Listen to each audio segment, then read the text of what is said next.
तो इस वाले क्वेश्चन में हमको बोला गया है find the area of a sector of a circle with radius 6 centimetre if angle of the sector is 60 degree. तो यहाँ पर एक छोटा सा हमने सर्कल बना दिया, ये सर्कल का सेंटर पॉइंट है, ठीक है ना। ये इसकी रेडियस है, रेडियस कितनी है 6 सेंटीमीटर। हमने एक और रेडियस बनाई इसके बाजू में, ये भी है 6 सेंटीमीटर। रेडियस सब जगह इक्वल रहती हैं, सेम रहती हैं। अब यहाँ पर दोनों रेडियस के बीच का एंगल कितना है 60 डिग्री, ठीक है। तो यहाँ पर हमने इसको ले लिया 60 डिग्री।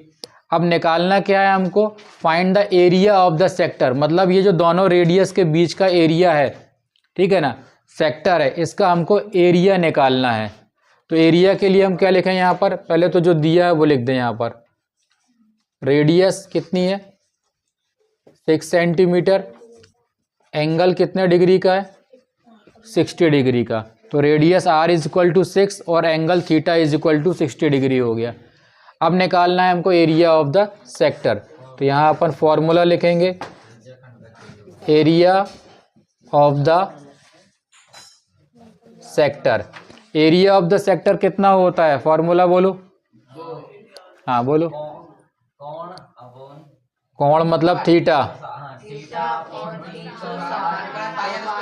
पाई आर स्क्वायर, और स्क्वायर अलग करके यदि यहाँ पे 2 लगा दें तो वो कौन सा वाला कोण बन जाएगा, चाप का, ठीक है, चाप की लंबाई का निकल जाएगा।